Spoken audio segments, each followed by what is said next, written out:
kapag ka dumating na at nakapag-release na ng dalawang strategy bigla dito yung Bren, baka malay mo, simula pa lang ng game, gulatin na agad tayo ng NXP, hindi natin alam. But right now, the clear favorites for this is going to be Bren Esports, lalong-lalo na sa stats. Yeah, I agree with you, Butters. Pero yun din kaya ang naisip dito ng dalawang teams as NXP Solid are willing to give Fewis one of his successful hero, which is the Selena. Kung mapapansin mo pala dito, no, NXP style of banning is almost the same as Aura PH kanina. The Barats and the Uranus. Meanwhile naman dito, sa Bren Esports, you can clearly see na they are targeting the heroes ni H2O.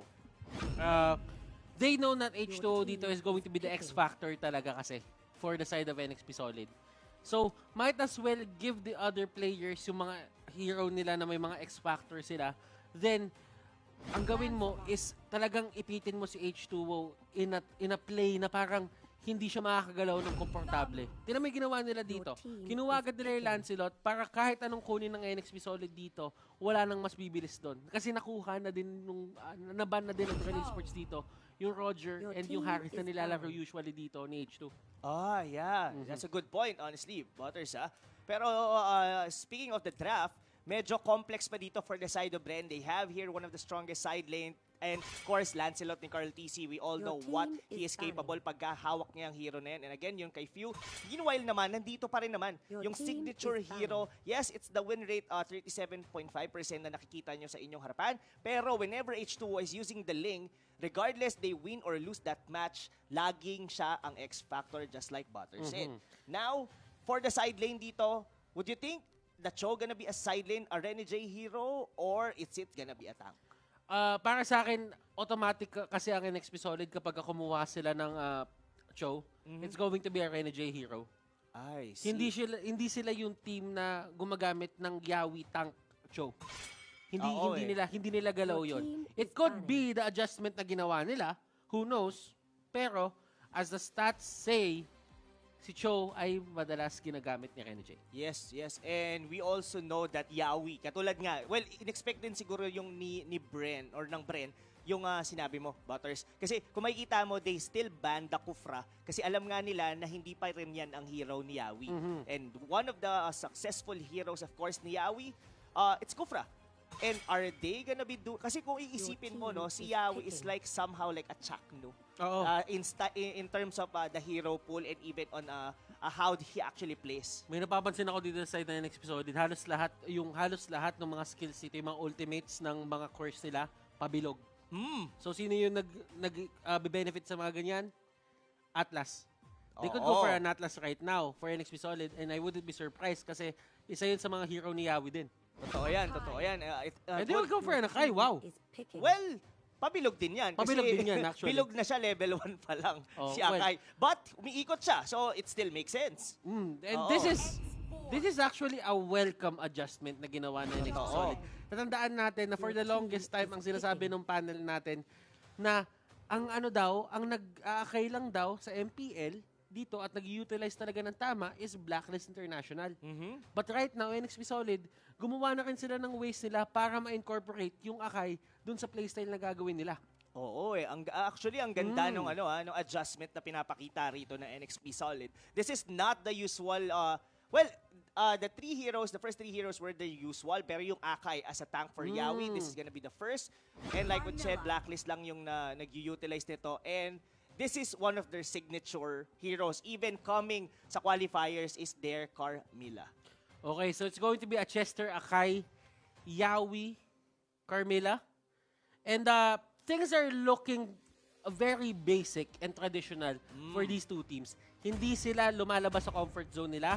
Ito yung mga heroes na nakita natin na pinik nila doon sa regular season and hindi sila lalayo basta-basta doon. Ano ang napapansin natin sa Bren Esports dito? Napakahirap mag-push laban sa kanila. Just because they have the Lancelot and they have the X-Borg. Yes. And yung X-Borg ngayon naman, hindi naman talaga siya yung totally sobrang lakas na hero in terms of laning. But in terms of pushing and in terms of clearing the waves, isang last insanity lang kasi yung kailangan nila dito. And kung papansin naman dito yung lineup ng side ng NXP, the thing is, they don't have that fast wave clear na tinatawag natin. Wala talaga sila yung tipong sobrang spammable na spell dito. aside from MB kapag nakuha niya na yung Blood Oath pagdating ng level 4. Totoo yun. And one thing din naman for the side of Bren, this is almost the same na ginawa ng Onyx.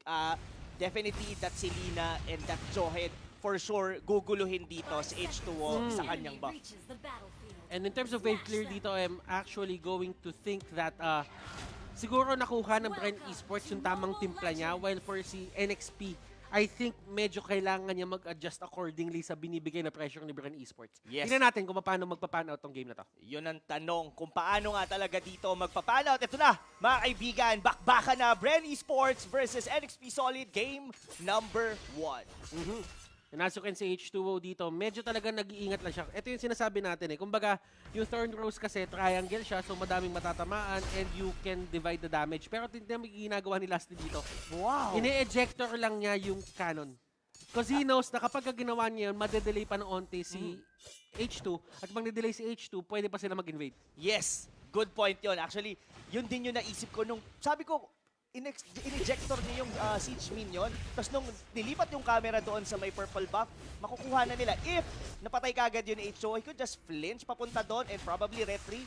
At baka nanakaw pa nga niya. Pero hindi yun nangyari because in-anticipate na nga yun ng Bren. Tsaka ano din maganda din yung ginawa ng NXP doon. Binato na nila agad si Chester doon. Pinabawasan na nila. Kaya hindi na rin natagalan. So yung delay na ginawa, na nasagutan din agad. Oo, nasagutan din agad. Pero ang sagot dito ng Bren, tayo ang mag-invade. Nakuha pa rin naman dito ng H2O yung kanyang purple buff. May bawi nga kaya ba dito ang NXP dahil mainit ang Bren. Flicker out si Few. Ito na, mga kaibigan, ang unang nawala. That's gonna be Chester. Hindi pa sila humihinto. H2O, level 4 na siya dito. Pero nagamit ng Tempest of Blade. Paalis, patakas, and that's it. First blood for Bren Esports. At bago ang lahat, from October 27 to November 13, log in the game and participate in the Tricksters Village event and get Halloween candies for Treasure Spin. Each spin will cost 4 Halloween candies and you can get up to 7 each day from completing the task. Makakakuha ka ng Terisla Special Skin Hammer Giant, guaranteed pagkatapos ng 10 spin, and you don't want to miss that one out. So napapansin mo dito kapag ginagawa ng NXP Solid ng adjustment, yung mga other lanes para makuha agad ni H2O ng mabilis yung mga crab coin, yung mga buff, sinisimulan na nila agad. Para pagdating ni H2 doon, onti na lang yung gagawin niya. And they know na merong upper hand talaga kasi dito in terms of clearing ang Bren Esports kasi mabilis talaga ang lance So what you do is, para malesen yung time na tinitake nila na mag-take ng mga monsters, bawasan mo na agad para hindi na siya mamumblema na lumipat doon sa kabilang area naman. Yes. Parang parang sinusubo mo na papunta kagad sa kanya the resources he actually needs. Meanwhile, on the top lane, looks like Flat PC yung medyo nananalo in this engagement. Pero I guess, hindi pa rin siya pwedeng maging overconfident dahil pwede pa rin siyang masipa papasok doon sa may tore ni Rene J. Yawi here are forced to use the vengeance. Pero yung kunat niya dito, mawawala because Carl TC will be there. Hurricane Dance, pinatalsik, pinalayo lang dito pero umikot na rin dito si Kuya Moribo. Out na muna ang squad ng Bren Esports Tail.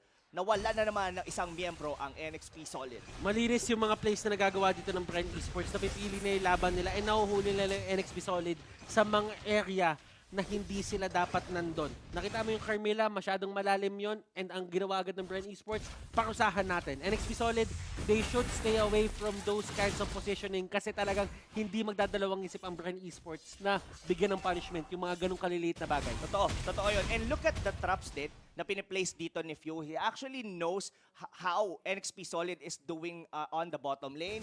So, kumbaga, dito yung top lane nila, si Flap TC is, alam niya na 1v1 lang sila doon. So, I think yung Selena dito, they're not definitely just getting simple pick-up. Pero mamaya na yan. Dahil si Flap TC yata ay papalag naman dito kay Renny J. Pero Carl TC, nandito na yung kapatid. Ika'y mawawala. Another one na naman para sa Bren Esports. Ito yung nakikita natin kanina sa Onyx na parang every single time na merong duel na nangyayari, merong backup agad yung kanilang mga teammates. Papansinin mo dito, Bren Esports, they're sticking to that playstyle as well. Lasty, nahuli. Tingnan natin kung ito na nga ba yung first kill ng NXT Solid.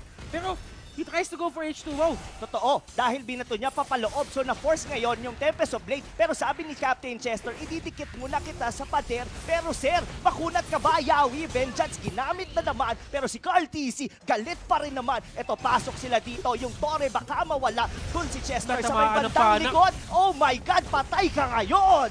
Bren ESPORTS manhandling itong early game ng NXP Solid. And right now, they can't do anything. Yung kanilang side lanes dito is level dependent and item dependent at the same time. Si Alice dito, kailangan niya pa yung stacks niya para doon sa magandang Blood Ode mamaya. Ito naman si Renny J, kailangan niya yung BOD niya at mga 1v1 situation para magamit niya sa full potential yung high-end right. Totoo. Totoo yan. Now, what we're really seeing right now, Butters, is that unti-unti na lumiliit na naman dito, or rather lumiliit ang mapa dito ng NXP Solid. Yawi here already half on HP. May sipa doon si Renny J, pero that's flap easy. Makunat yon. Ikaw patuloy ang nawala. Habol dito ang mga miyembro ng Bren. Yawi na naman, pinaikot doon, pero out pa din. Mukhang makukuha ng Bren Tinamaan. ang turtle. May Tinamaan tinamaan si MB. sa pool. Si MB, pero buhay pa rin Tinamaan naman, si MB. Butters. Pero ang sagot dito ng, oh, naku po, Tinamaan na naman! may magnet, tol! Sa pool! Baka few. Baka few yan. Baka few yan. Ang idol ng mga kids. Pero ang mas idol ko ngayon, si Chester na umikot, pero patay pa rin yung bata, mga idol. Yawi, dito, mukhang mawawala, pero kalahati na naman dito. I think the Carmilla dito, mga kaibigan, is not doing what's intended para sa kanya. Okay. Tingnan natin yung side dito ng NXP Solid kung ano ginagawa nilang tama. Ito yung isang bagay. H2O dito, kahit sobrang nagkakaroon na ng problema doon sa rotation nila and the jungle control, map control na meron sila, nag-split push pa rin siya. Yes. And usually, kapag ka medyo behind kayo in terms of getting the gold and getting the kills, yan yung usual ginagawa ng lane. Naghahanap siya ng lane na pwede siya mag-push at magpapadala siya ng isang tao galing dun sa kalaban, or kung hindi man siya pansinin, kukuha siya ng isang turret o dalawang turret. Totoo yan. So, that's the thing about NXP Solid. May nagagawa pa silang tama at this stage of the game, and that is a good sign if they want to come back from this. And one good sign is napatay din nila si Lusty doon. So at least meron pa rin nangyayari dito for NXP Solid in the terms of H2O. Pero si Yawi na naman dito ang nakita ng mga tropa dito sa Bren Esports. Out na muna siguro dahil si Renny J sa likod, siya na lang ang ating ipunto. Pero yun nga, going back sa sinabi mo, Butters, this is what we've seen to Signal Ultra yesterday. Yung link nila was just forcing a reaction doon sa kalaban, and this is exactly what H2O is doing right now. Oo, and H2 kasi, isa yan talaga sa mga hindi nawawala sa kanya. Kaya nga siya tinawag na, para sa akin, isa sa mga pinaka-consistent na course dito. Yes, nagkakaroon sila ng problema as a team ngayon, pero hindi pa rin siya nawawala sa role niya. Yeah, oo nga. Well, yeah, I agree with you. Sobrang consistent pa rin dito talaga. H2O, he knows that they're not gonna be winning at least for this time sa mga team fight. Then might as well go for the side lane, try to split push, then just drag out the game. Bren Esports already had the early to mid game. Let's just try to make an outplay on the late game. Pero kasi, eto din, ginagawa ni H2O talaga yung role niya. So, ibig sabihin, for NXP Solid, kailangan na lang nila hanapin dito yung gagawin ng apat. Kasi ngayon, Bren Esports hindi magpapatinag sa pressure to eh. Alam ng Bren Esports na sila yung lamang ngayon, and they know this all too well. Kasi nga, sanay na sanay sila sa pwesto na lamang sila. Kasi nga, halos hindi nagpapatalo to yung mga to eh. Oo. Nabulol ako doon. Yes, Papatalo. Nagpapatalo. Ang hirap sabihin mo. Nagpapatalo. Oh. Pero mukhang matatalo yata doon ng NXP dahil nawala doon si Chester. Look at Lusty, naghahanap dito ng mababato. Pero flicker out na si MB, hindi niya nahihintayin pa ang ejector dito ni Lusty. Now, what is really happening now with Butters for this side? What's the winning condition for NXP Solid? The winning condition for NXP Solid is to take this to a very late game. Kasi nakita na natin to, yung Lance kasi medyo reliant talaga siya in terms of using yung kanyang skills. So as long as you can outlive yung skills dito nung Lancelot, magiging okay yung damage output nyo. Pero kasi ang problema, hindi naman nahayaan ng Bren Esports dito. Kasi ang gagawin na ng Bren Esports dito, pagpwersahin na kayo ng pagpwersahin na gumawa ng mali. Yes, yes, totoo yan. And one thing din is that the composition of NXP Solid is somehow like for a 5v5 team fight. Kasi yung isipin mo, the Carmilla works best pag mas marami kayong magkakatabi from its ulti. Di ba parang... wala pa tayo nakikita ng isang full-blown team fight eh. No? Wala pa tayo talaga. Well, It somehow makes sense kasi hindi pa rin talaga capable yung NXP Solid. I mean, the sustain coming from the Selena, hindi niya pa kaya. Specifically dito, yung damage ni Carl TC, kayang-kaya pa siya ditong mabura. It's si Ribo dito. Inaagaw niya itong buff. Itong side ng NXP Solid. And i-concede talaga yun. I-concede talaga ni H2O yun. Alam ni H2O na hindi niya afford magbato ng retribution ngayon. Bakit? Hindi aabot sa cooldown ng Lord. Kapag nakita ginamit yung retribution, automatic maglo-Lord yung Bren Esports. Yes, maglo-Lord talaga. Pero sabi dito ng Bren, hindi na yata namin kailangan umikot dun si Chester pero parang walang naipit doon. Yawi na naman yung naiwan sa may bandang gitna. Saan ka pupunta? Habol sila rito. Oh, Mukhang no. ito na, NXP Solid, ang bawi ng api. Ilista mo na kaya. Pero out na muna, huwag masyadong mainit mga tol. Kaya nating i-hold na wala lang doon si Yawi. Pero kaya pa rin naman na magdepensa ng NXP Solid. There was one crucial mistake na nagawa doon yung NXP Solid. Naipit ni Chester si Carl. Yes. Carl didn't have Purify. Ang nangyari, nasipa ni Renny J palabas. Ay, that is something to see talaga. Well, he didn't mean to do it. I guess he wants to do is isipa pa lalo paloob kasi para hindi makapag-puncture and phantom execution out. Pero that doesn't happen. If that actually happened, they NXP Solid could just come back from that position. Oh, and if they got that malaking gold ang makukuha nila dun just because hindi pa nati-take down dito si Card Z. Well, for NXP Solid, nakita na sila ng way para kontrolin yung Lance. Nagawa lang ni Chester, naipit na niya. Kailangan na lang nila gawin ulit. Pero saan? Dito ba sa Lord Pit? Kasi itong Lord Pit na to, medyo open to Oo. And it's one of the places na, as a Nakai, hindi siya narrow enough para talagang mamando mo yung buong battlefield. Yes, medyo mahirap din mag-pin talaga. They actually tried that kanina na pagtalon ni Chester. Medyo nabugaw lang yung buong Bren Esports and mahirap talaga mag-pin down. And wow, that was a solo. Rather, probably tinamaan doon ng pana ni Few. And that's not good news para sa NXP Solid. That is H2O. Their main damage dito. Renny J din mukhang mawawala. Oh my God! Chester pa ang nadamay doon mga tol. Yawi here on the defensive. Pasok dito. Ngayon, 5 miyembro ng Bren Esports sa loob ng base ng NXP Solid. Unti-unti na para bang nag-audition ng papunta ng PBB. NXP Solid, isa-isang nawawala. Pero ngayon, kaya pa bang dumipensa nila dito, Butters? Sila lasty dito, talagang gumagawa na sila ng mga play. Mag-hurricane dance, ang igagawa ay ejector. Literal na hindi nila binibigyan ng panahon huminga o pahingahin yung laro na ginagawa nila ng NXP Solid. And Bren Esports knows na kapag dumating sa late game, magkakaroon din sila ng problema kay Renny J, magkakaroon din sila problema kay Alice. So might as well end this right now. They're playing it right. H2O dito, as much as he wants to do something, medyo magiging mahirap talaga in terms of Lancelot yung kalaban niya. Yes, mahirap nga. Pero nakapitas. Dito naman ang NXP Solid. Gawin mo ng dalawa, hindi pala. Dahil yung Akay yung nawala. Bumalik yung Firaga armor dito ni Ribo. Na-pop yung immortality pero buhay pa siya dito. Habol na doon. Renny J bumabalik. Naku po, Carl TC mahuhuli na nga kaya. Double kill dito. Si Renny J. Carl TC na ang kanyang isusunod. Kaya ba? Naku, may savage yata tayo dito na magaganap. That's gonna be the Lancelot ni Carl TC. Siya na mismo ang tatapos. Ilista na ba ng Bren dito dahil kanila ang unang panalo? And ito yung playstyle na alam natin sa Bren Esports. Yung run and gun setup na ginagawa nila, Bren Esports,